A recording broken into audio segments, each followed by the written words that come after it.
আমাদের এই গ্রুপটা অনেক ধর্মের লোকই আছে আমি দেখলাম, কিন্তু আমার আল্লাহ এবং আল্লাহ রাসূলকে নিয়ে আমাদের এক আপু অনেক বাজে বাজে কথা বলছে এই ব্যাপারে।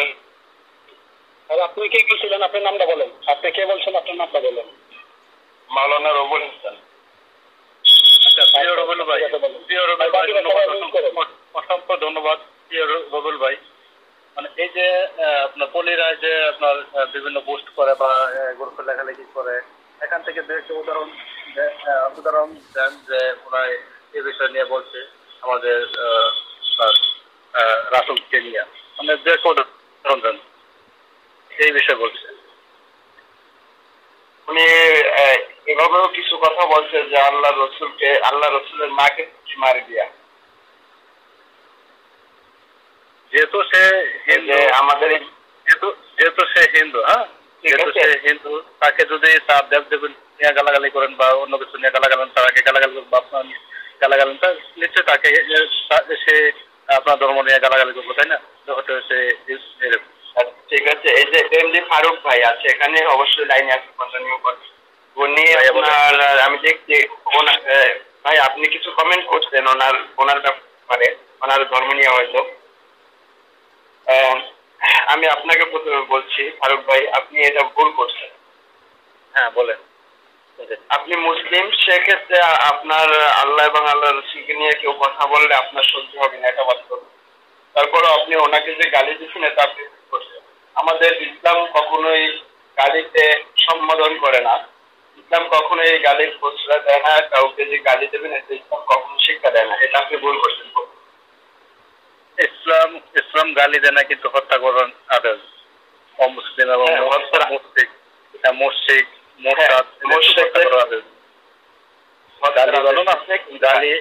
গালি নিকৃষ্ট না হত্যা করা নিকৃষ্ট, কোনটা বলেন তো আমাকে? আমি বলি হত্যা করা নিকৃষ্ট না, যে কাফের তাকে হত্যা করতে পারবে, এটা আপনার জন্য ফরজ। আপনার জন্য ফরজ তাকে ওনার কাফের, ওনার একটা মানুষ, ওনার বেঁচে থাকার অধিকার আছে, ওনাকে মারারে কেন আদেশ দেবো আল্লাহ? না, আপনি কেন আমি বলি শুনেন, ওনাকে আদেশ কখনই দেওয়া হবে, ওনাকে আপনি দাওয়াত দিবেন, দাওয়াত দেওয়ার পরে উনি যখন দাওয়াত গ্রহণ করবেন, তারপরেও আসতেছে না, তারপরেও আপনাদেরকে, তারপরে আপনাকে হত্যার আদেশ, আপনাকে আগে দাওয়াত দিতে হবে। আমি বুঝি নাই আমি ব্যাপারটা বুঝি না, আমাকে একবার বুঝান আবার প্রথম থেকে। দাওয়াত দিবে এতটুকু বুঝলাম। আমি যতটুকু বুঝেছি, আমি যেটা বুঝেছি সেটা ক্লিয়ার কিনা দেখেন। আমি মুসলিম, আমি দাওয়াত দিব, তোমরা লা ইলাহা ইল্লাল্লাহ মুহাম্মদুর রাসূলুল্লাহ সাক্ষ্য দাও, এটাই তো দাওয়াত, তাই না? দাওয়াত তো এটাই। আচ্ছা, এটা দাওয়াত দেওয়ার পরে আমি মনে করেন কলকাতার বীরভূমে আছি, পশ্চিমবঙ্গের বীরভূমে আছি। এখানে একটা যে পাড়ার মধ্যে আমি থাকি, সে পাড়ার মধ্যে ধরেন 5,000 হিন্দু আছে। আমি 5,000 হিন্দুর কাছে গিয়ে বললাম যে লা ইলাহা ইল্লাল্লাহ মুহাম্মদুর রাসূলুল্লাহ সাক্ষ্য দাও, দাওয়াতটা দিলাম। এরপরে কি বলছেন বুঝি নাই, দাওয়াত দিলাম বুঝলাম, এরপরে কি হবে? দাওয়াত দিবেন, উনি দাওয়াত নিল না। হ্যাঁ, নিল না। তারপর আমি 5,000 হিন্দুদেরকে দাওয়াত দিলাম যে আপনারা 5,000 হিন্দু প্রত্যেকে মুসলিম হয়ে যান, লা ইলাহা ইল্লাল্লাহ মুহাম্মদুর রাসূলুল্লাহ সাক্ষ্য দিয়ে। ওরা দাওয়াতটা গ্রহণ করলো না, কবুল করলো না, অ্যাকসেপ্ট করলো না। এরপরে কি হবে? উনি ওনার ধর্ম নিয়ে ওনার ধর্মের মতো থাকতো। কিন্তু আপনি বলেন যে কত, আমি মুসলিম, হ্যাঁ আপনি আমি বলি শুনেন, আমি মুসলিম হয়ে তো ওনাকে কষ্ট দিব না, কিন্তু আপনি বলেন যে কতল, তাহলে উনি আমাদের, কিন্তু আপনি বলেন যে কতল করতে হবে, মুসলিমের প্রতি সন্তুষ্ট তো হবে না উনি, তাহলে তো ইসলাম যে শান্তির ধর্ম এটা উনি বুঝতো না। ওনাকে আগে বোঝাতে হবে যে ইসলাম একটা শান্তির ধর্ম। আচ্ছা, তো এখন সে ইসলাম কবুল করলো না, তাহলে তাকে কোন অবস্থায় কতল করতে হবে? কোন অবস্থায় কতল করতে হবে এটা উনি যখন, এটা এখন এই আমাদের এই জমানায় তো কতল করা হচ্ছে। আল্লাহ রসুলের জমানায় কতল করা, কাফেরদেরকে কতল করতেন, আল্লাহ রসুল নির্দেশ দিচ্ছেন তখন। কেন কতল কেন করতেন? কতল কেন করতেন? হত্যা কেন করতেন? মুসলিমদের উপর নির্যাতন করতেন। তারা নির্যাতন করত।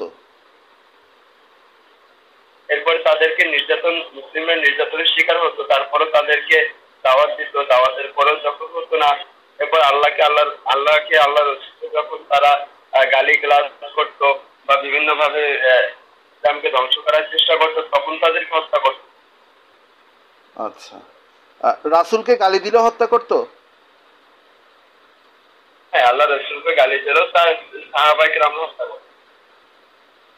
ধরেন আমি ভারতের প্রেসিডেন্ট মোদিকে গালি দিলাম, বা বাংলাদেশের প্রধানমন্ত্রী, মাননীয় প্রধানমন্ত্রীকে আমি উদাহরণ দিচ্ছি, বাস্তবে দিচ্ছি না, গালি দিলাম। এই কারণে কি বাংলাদেশের সংবিধান বা ভারতের সংবিধানে কি আমাকে হত্যা করার কোনো আইন আছে? আমাদের সংবিধানে নাই। ইসলামের সংবিধানে তো আল্লাহ রসুলকে গালি দিলে, আল্লাহকে গালি দিলে হত্যা করার নির্দেশ তখন আসতো যখন তাদেরকে ইসলামের দাওয়াত দেওয়ার পরেও আসতো না, তারা তারপরেও আল্লাহ রসুলকে গালি দিতে থাকতো, তখন যুদ্ধের ঘোষণা দিত বা কতল করত। তো এই বর্তমান যুগে কেউ যদি আল্লাহ রাসূলকে গালি দেয়, তাকে কি কতল করা হবে নাকি তাকে ছেড়ে দেওয়া হবে? তাকে ছেড়ে দেওয়া হবে।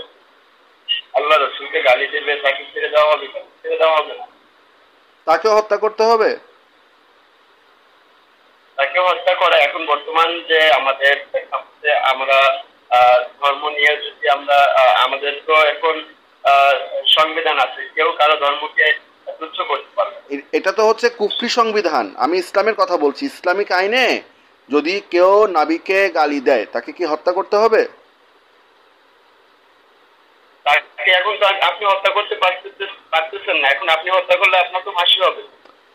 আমি হত্যা করতে না পারি, হত্যা করার বিধানটা আছে কিনা, আইনটা আছে কিনা জানতে চাচ্ছি। হ্যাঁ আছে, অবশ্যই আছে, অফকোর্স। তার মানে এখনো যদি কেউ নবীকে গালি দেয় বা নবীর কোনো সমালোচনা করে, নবী কোনো কাজ ভালো করে নাই এরকম কোনো আকীদা পোষণ করে, প্রকাশ্যে এসব নিয়ে কথাবার্তা বলে, তাহলে ইসলাম আমাকে অনুমতি দিচ্ছে যে আমি তাকে হত্যা করতে পারবো। হ্যাঁ পারবে। আচ্ছা,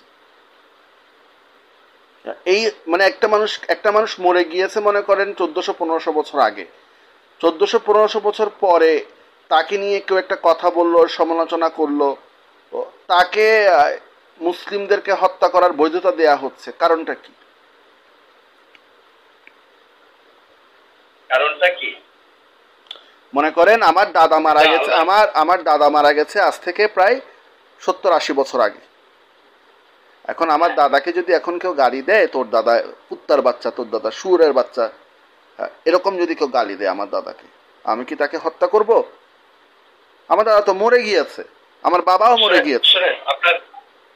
আপনার দাদার ব্যাপারে আর আল্লাহ রাসূলের ব্যাপারে এক না, আল্লাহর ব্যাপারে এক না। আচ্ছা, এটা আলাদা না হবে? তাইলে আল্লাহ রাসূল যদি 1500 বছর আগে মরেও যায়, তাহলে 1500 বছর পরে মক্কা মদিনা থেকে হাজার হাজার মাইল দূরে বাংলাদেশ ভারতে যদি কেউ আল্লাহ রাসূলকে গালি দেয়, তাহলেও তাকে ইসলামিক আইন অনুযায়ী হত্যা করার হুকুমটা আছে, মানে আইন আমাকে বলছে আমি ওকে হত্যা করতে পারবো।